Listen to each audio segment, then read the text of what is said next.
All right, so get ready because today we are going deep into behavioral economics. Ooh, sounds fun. We're diving into Daniel Kahneman's Thinking, Fast and Slow. It's such a classic. It really is like the ultimate guide to how our minds actually work. You know what's really cool about Kahneman Yeah. is that he uses all these real-world examples and experiments. Right. Like you're reading it, you're like, oh my gosh, that's me. Exactly. It's like he's holding up a mirror to our brains. Absolutely. And we're seeing all these little quirks and biases that we never even knew were there. Like, remember that part about the halo effect? Oh, yeah. It's not just some fancy term. It's like happening all around us all the time. Yeah, for sure. Think about like product endorsements. Oh, yeah. Like a celebrity you love recommends something, Right. and suddenly you're more likely to buy it, Totally. even if it's like not even the best choice objectively. Oh, totally. I've totally fallen for that myself, like countless times. And it's Right. like our brains just take this shortcut.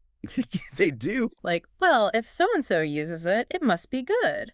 Exactly. And Kahneman would say that's like our system one talking, Oh, right. System one. that fast, intuitive part of our brain Yeah, that just loves a good shortcut. it does. But the thing is, sometimes those shortcuts, Right. or heuristics, as he calls them, Heuristics, yeah. they can lead us to, well, some pretty predictable blunders. And that's where system two is supposed to step in, right? Yeah, in theory. Our slower, more deliberate thinking mode. Yeah. But Kahneman makes the case that system two is actually pretty lazy. Oh, yeah. Like, it just lets those system one biases slip through. It's like that friend who always says they'll help you move, Mhm. but then, like, conveniently has plans on moving day. Right. System 2 is there. It's just, it really prefers to, Conserve energy. yeah, conserve energy unless it's absolutely necessary. Okay, that's hilarious. All right. So if I'm following you, it's like even when we think we're being rational, there's like a whole bunch of unconscious stuff happening There is. under the hood, steering our decisions. Absolutely. Like, take the availability heuristic, for example. Okay, the availability heuristic. It basically means we judge how likely something is to happen Okay. based on how easily we can think of examples of it. Oh, interesting. So, like, the more easily you can recall something, Right. the more common it must be. Right. That makes sense at first, Yeah. but how does that like play out in real life? Well, imagine you're, like, scrolling through social media Okay. Yeah. and you see, like, 2 posts in a row about people winning the lottery. Right. Suddenly it feels like, everyone's winning. Right. And that might make you think, oh, maybe my odds are higher too, Yeah. even though the actual probability of winning hasn't changed at all. Right, right. It's just Right. as like our brains get tricked by how vivid those examples are, Exactly. even if they're, not statistically significant. Yeah. And, this can lead to, like, actually some irrational choices. Oh, for sure. We might avoid flying after a plane crashes in the news, Right. even though statistically driving is far more dangerous. Yeah. Or we might, invest in some, like, hot stock Right. just because everyone's talking about it without, like, really looking into the fundamentals. Yeah, yeah. Does that make sense? Totally. That reminds me of something I saw recently, actually. Oh, yeah. A friend of mine, he completely changed his opinion on a certain politician after watching a bunch of news segments about them. Interesting. And it made me wonder, like, Yeah. was he being swayed by this availability heuristic Oh, yeah. and didn't even realize it? It's very possible. It's so subtle, Totally. And that's actually why I think Kahneman's work is so important, Right. because it helps us understand these, like, mental pitfalls. Right. So we can at least try to be more aware of them. So we're not just totally running on autopilot. Exactly. Yeah. Now, it's not about, like, eliminating system one altogether. Right. Because It's actually super useful in a lot of situations. we need that fast thinking You do. for things like recognizing danger Right. or making split-second decisions, right? Yeah, absolutely. So it's more about, It's about knowing when to, pump the brakes a little bit right, and let system two take the wheel. that makes sense. Find that balance, right? Right, that balance between intuition and, like, Yeah, really thinking it through. that more deliberate thought. Right. And that's actually where things get, like, even more interesting. Right? Because Kahneman argues that even when we do engage system two, Okay. it's still susceptible to, certain biases. So even when we're actively trying to think things through, Yes. we're still not immune to these mental traps. Not necessarily, no. Wow. And one example that's really interesting is this concept of priming. Oh, priming. Have you ever noticed how, like, simply being exposed to a word or an idea? Can, like, subtly influence your thoughts and actions afterward. I think so, yeah. Can you think of an example? I don't know. It's subtle, It is. It's subtle. but it's powerful. Yeah. Okay, so picture this. You're walking down the street Okay. and you pass by like a bakery, Okay. and that smell of franc bread just like wafts into your nose. Mm. And then later you're at the grocery store Okay. and you find yourself just like inexplicably drawn to the bakery aisle, Yeah. even though you like weren't even planning on buying anything there. Right. Right. Do you know what I mean? Yeah. Like those sensory cues just like primed your brain Totally. to crave bread. Yeah. Even though I wasn't like consciously thinking about it before. It can happen with like all sorts of stimuli, not just smells, Okay. words, images. Right. Even like the temperature of a room can like Yeah. subconsciously affect our choices and judgments. That's pretty wild. It is. It really is. Makes you think about like Yeah. all the subtle ways that we're being influenced Constantly? by our environment and the information we take in. All the time. Like what if watching a bunch of violent movies Yeah, that's a great example. makes you like perceive the world as a more dangerous place, It could. even if your actual surroundings haven't changed? Yeah, that's a really good point. Right. It highlights the importance of being mindful Right. of the content we consume Yeah. and the environments we put ourselves in, Very because true. they're not just passively shaping our experience. Right. They're actively molding Yeah. like our thoughts and perceptions, Yeah. often without us even realizing it. Wow. Okay, now I'm starting to feel like I need to like audit my entire media diet. Right.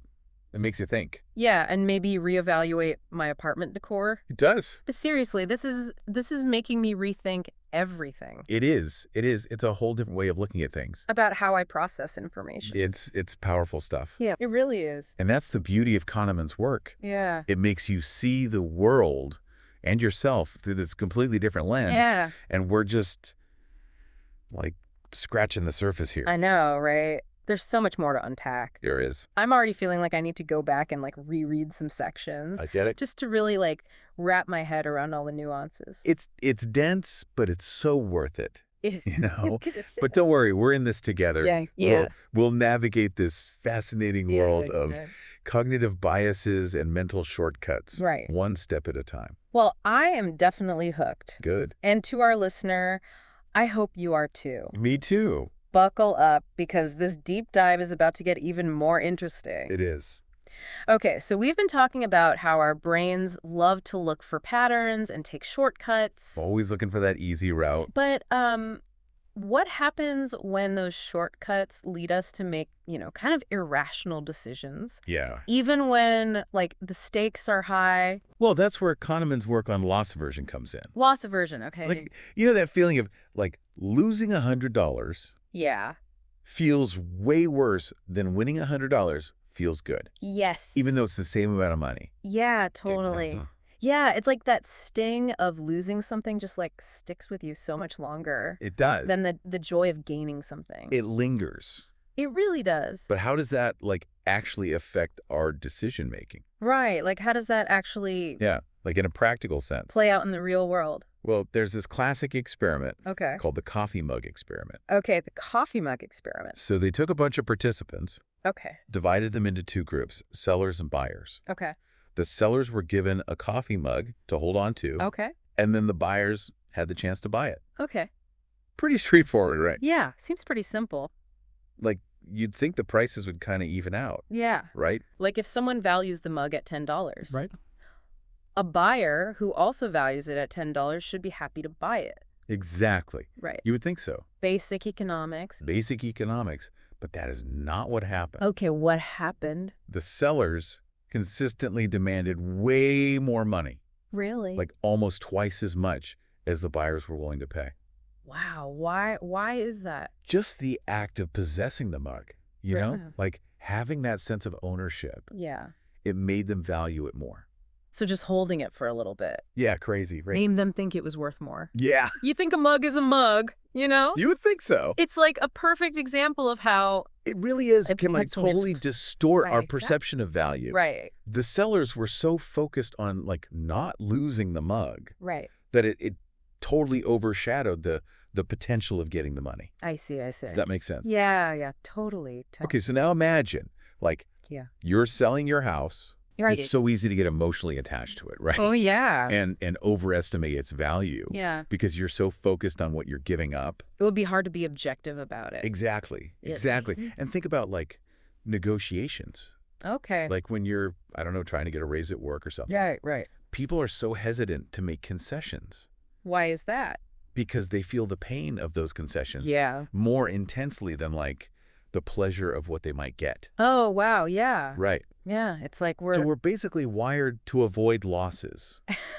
avoid those losses, even if it means Yeah. like missing out on potential benefits. It's so counterintuitive, right? Yeah. I'm starting to see how this could It can really hold us back. hold us back Yeah. in some cases. Yeah, for sure. Yeah. And Kahneman says that He does. this loss aversion also connects to how we see risk. Oh, yeah. He says we often overestimate yeah. the likelihood of negative outcomes. Even when the odds are, like, totally in our favor. Wow. Right. This is making me think of like all those times I've like stayed in a job I didn't like or a relationship that wasn't working That happens all the time. just because I was like scared of the unknown. The what if. Yeah, the what The if. fear of the unknown. Yeah, even though, Yeah, maybe it meant missing out on something better. exactly. Oh, man. It's a classic example of how loss aversion can, like, keep us stuck Yeah. Right. Stuck in a rut. in situations that are not serving us. Right. We're so focused on what we might lose Yeah.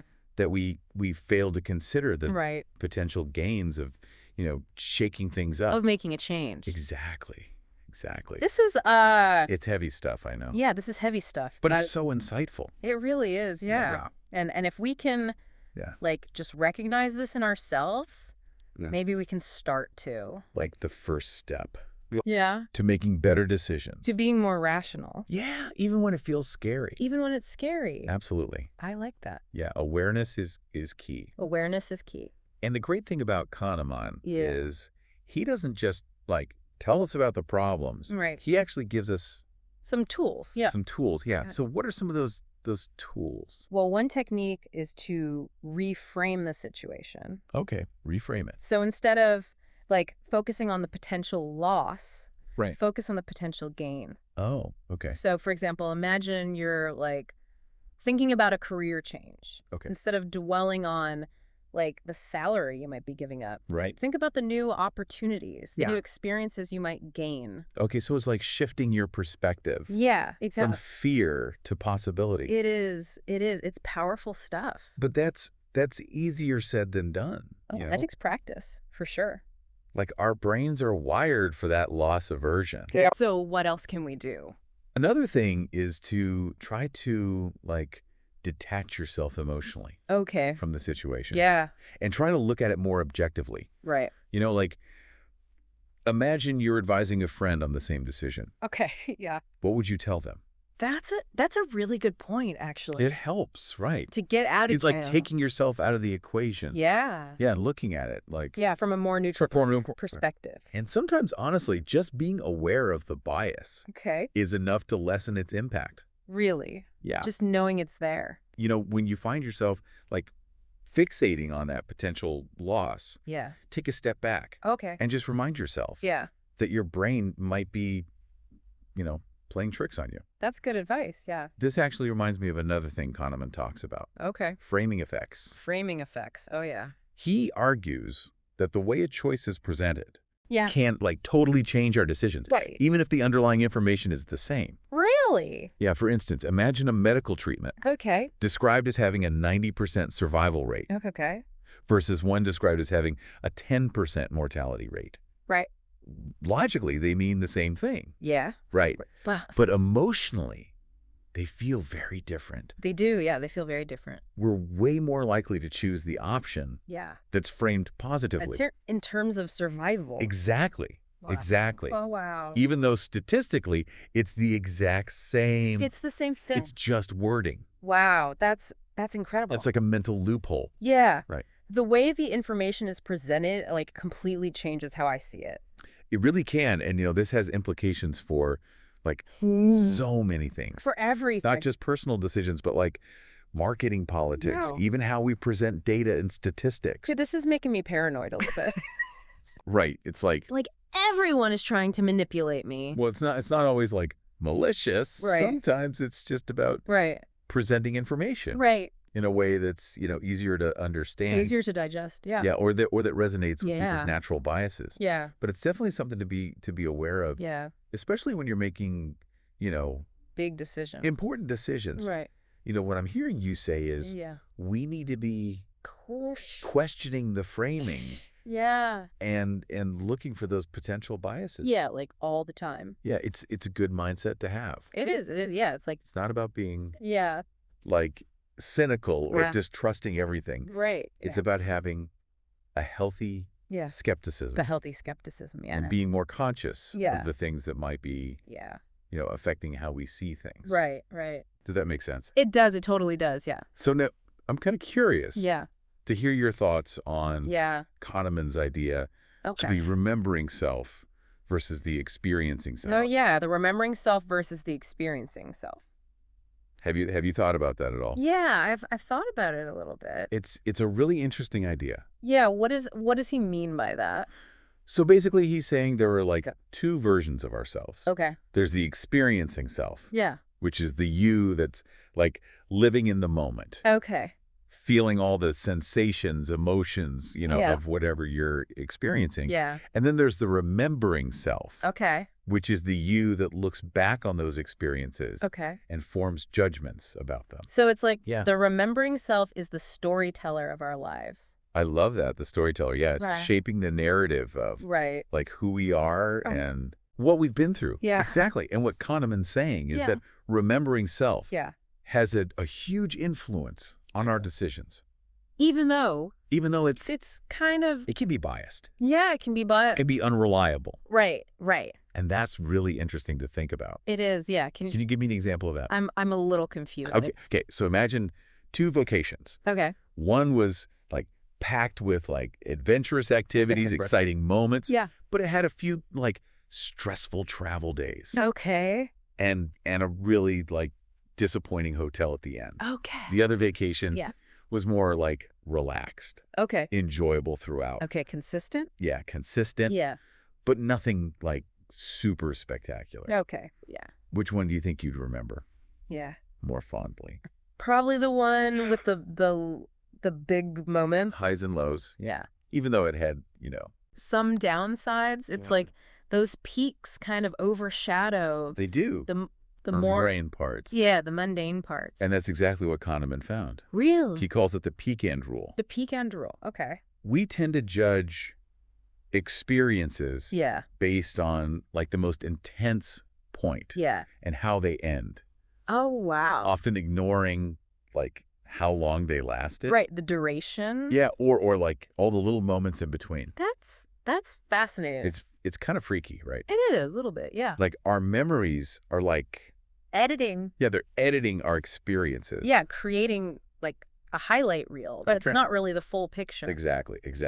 And this can actually Yeah. influence our choices. It can. We might like chase after experiences that Yeah. promise those like peak moments, Yeah. even if they come with a lot of like downsides. Like choosing a job. Yeah, that's a great example. That has a few like moments of glory, Yeah. but is like mostly stressful. Exactly. Or Yeah. staying in a relationship that's, That's mostly unhappy. Yeah. mostly unhappy. But, has these occasional like Bursts of intense joy. bursts of intense joy. And those bursts can really like cloud our judgment. right. Yeah. Yeah. This is really making me rethink like my whole life. It is. I need to start paying Yeah. more attention Yeah. to the quality, The overall color. the overall quality of my experiences. Yeah, not just the highlights. Yeah, not just the highlights. And it's not about right. like rejecting those peak Yeah. moments Yeah. altogether. Right. It's just about recognizing Yeah. they're just one part of the story. Right. One part of the story. True fulfillment comes from Yeah. cultivating a life that's not only like enjoyable in the moment, Right. but also leaves us with like Positive. and accurate memories. Wow, mind blown. Right. This is It's this is why I love these deep dives. makes you think. It makes you see the world and Yeah. yourself Yeah, and a whole new light. and there's so much more Yeah. to uncover in Kahneman's work. I know, I can't wait. So, okay, I'm still thinking about that whole remembering self versus experiencing self thing. It's a big one, right? It really is. It's like so powerful Yeah, how our brains can just kind of trick us like that. they really can. But I'm ready to keep diving in here. Okay, good. What other mind-blowing insights does Kahneman have for us? Well, we've talked about how much System 1 loves those shortcuts. Yeah, those mental shortcuts. Right, and how even System 2, Right. the more deliberate one, Right. can be lazy Yeah, and susceptible to biases. totally. But Kahneman takes it even further. Okay. He argues that even when we really try to engage System 2, Okay. it's still not immune to certain pitfalls. So even when we think we're being logical, we're not in the clear. Not necessarily, no. Mm. One example Okay. that I find fascinating is this concept of anchoring. Anchoring, okay. Have you ever noticed how, like, just an initial piece of information, Yeah. even if it's totally random, Okay. can influence your later judgments? Now that you mention it. It's subtle, It is. It's subtle, but yeah, I think I have. Okay, so imagine you're negotiating the price of, like, a used car, Okay. and the seller starts by throwing out, like, a ridiculously high number. Right. Now, it's way too much, Yeah. right? You know it's a bad deal. But that number might still, like, subconsciously influence Oh, okay. your counteroffer. Yeah, okay. Like, you might end up offering more than you would have Right. if they had started with something more reasonable. It's like that initial number kind of sets a benchmark Exactly. in my mind. It's an anchor. Even if logically I know it's Yeah. not the right number. Right. It's not a fair representation. Yeah. Kahneman and his colleague, Amos Tversky, Okay. they actually demonstrated this with a really interesting experiment. Oh, what did it do? They asked people to spin a wheel of fortune, Okay. but it was rigged to land on either 10 or 65. So they knew it was rigged. Yeah, they knew. Okay. But after spinning the wheel, Okay. they were asked to estimate Okay. the percentage of African nations in the United Nations. I bet those numbers on the wheel influenced their answers. They totally did. Even though they were like totally unrelated. Totally unrelated. Wow. The people who spun a 10 Yeah. estimated a way lower percentage Okay. than those who spun a 65. So even when we think we're being objective Mhm. and making like a real estimate, Yeah. we can still be swayed For by sure. these like completely random anchors. Absolutely. Okay, that is scary. It's a bit humbling, right? It is, yeah. It shows how much of what we're thinking Yeah. is like not even conscious. Below the surface. Yeah, totally below the surface. So if anchoring is so powerful, Yeah. how do we fight back? Great. Is it even possible? It's tough, Yeah. but awareness is a good start. Okay. Awareness. Once you realize you might be anchored, Okay. you can try to, like, Yeah. consciously adjust. Right. For example, in that car negotiation, Yeah. you could counter that high price Right. with, like, a ridiculously low offer. Okay. And that kind of sets a new anchor. Oh, so it's like a mental tug of war, Kind of, yeah. trying to like pull that anchor point Yeah, over to exactly. your side. And it's also really important Yeah. to, like, look for multiple perspectives. Yeah. Okay. So not just relying on Yet not just one the source. source of information. Because if you do, you're way more likely to be swayed by Right. By whatever they're saying. their framing, their anchoring. This makes me think about like Yeah. the people you surround yourself with too. Oh, absolutely. Like having people Yeah. who will challenge your assumptions Yeah. and offer, Different viewpoints. different viewpoints. Yeah. That's so important. Yeah, because if we're all just stuck Yeah. in our own little echo chambers. Yeah, we all have our own biases. We're just going to keep like reinforcing the same. Yeah, and they're just going to get stronger Yeah. without those different perspectives. Wow. It's like having Yeah. a team of mental advisors, Okay. each offering their own insights I like that. Yeah. to help you spot your blind spots. So it's not just about like individual decision making. Mm. It's about creating systems and cultures Yeah. that encourage critical thinking and open dialogue. Yes, very important. Something that's been a recurring theme for me Yeah. in Kahneman's work With that. is this idea that we're often overconfident Oh, yeah. in our own abilities. We are. Like we have this, Built in? yeah, this built-in optimism bias. Yeah. We think we've got it all figured out. Yeah. Kahneman calls it the illusion of validity. Illusion of validity. Okay. We tend to feel really confident in our judgments, Yeah. even when those judgments are based on, like, nothing. Right. On flimsy evidence. Exactly. Like we create these narratives in our heads that make us feel like, like we're in control. yeah, like we have it all figured out, Yeah. even when we're totally clueless. It's like driving with a blindfold on, convinced, the way. Okay, that's terrifying. Right. So if overconfidence Yeah. is such a common trap, It is a common trap. how do we avoid it? Well, humility is a good start. Okay, humility, yeah. But Kahneman also suggests some more, concrete strategies. Okay. One is to actively look for information Okay. that contradicts your beliefs. So instead of just trying to confirm what I already think. Yeah, which is what we tend to do. Right, confirmation bias. Exactly. I should actually try to prove myself wrong. It's a good exercise. Okay. It's more intellectually honest. Right. Forces you to confront those biases. It's like that saying, What's that? the truth will set you free, Yeah, but first it'll piss you off. that's a good one. And another strategy Yeah. is to, think about the opposite. Yes. If I'm making a decision, Mm-hmm. force myself to consider Yeah, the downsides. the downsides, the alternative outcomes. Like intentionally playing devil's advocate. Exactly. Yeah. And this actually ties into Okay.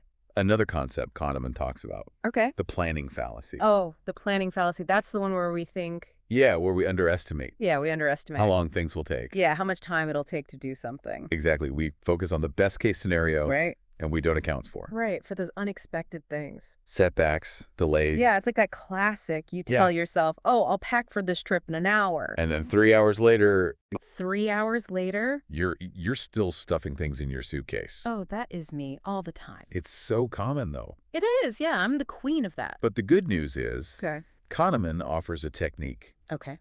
called reference class forecasting Okay. Reference class forecast. that helped us with this. Okay, so what's the secret? It's actually pretty simple. Okay. Instead of just relying on our intuition, Right, or guts. we should look at similar projects Okay. from the past Okay. and use their outcomes to To make a better guess. to make a more informed estimate. So it's about taking a data-driven approach Yeah, looking at the data. instead of just Your gut. yeah, my gut feeling. Exactly. It's much more objective that way. This also makes me think about the importance of learning from our mistakes. Oh, absolutely. If we don't take the time to analyze Yeah. why our past projects went over budget Right. or missed deadlines, Mhm. we're just going to keep making those same mistakes. Exactly. So, as we're wrapping up this deep dive, Yeah. the thing that's really stuck with me is how a lot of our thinking is, Subconscious. yeah, it's affected by things we don't even realize. We're not even aware of it. And it's humbling, but it's also kind of exciting. I agree. It's It's empowering. empowering. Yeah. It's like Kahneman's giving us these tools Yes. to be more aware Yes. of our own mental processes Mhm. and to make more deliberate choices. Yes, exactly. Well said. Well, I want to thank you so much Of course. for guiding us through this It's been a pleasure. fascinating deep dive. It really has. And to our listeners, Yes. thank you for joining us on this journey Thank you. into the mind. It's been fun. And keep questioning, keep learning, Absolutely. and keep striving Yes. to make choices that lead to a more fulfilling and meaningful life. Couldn't have said it better myself. Until next time. See you then.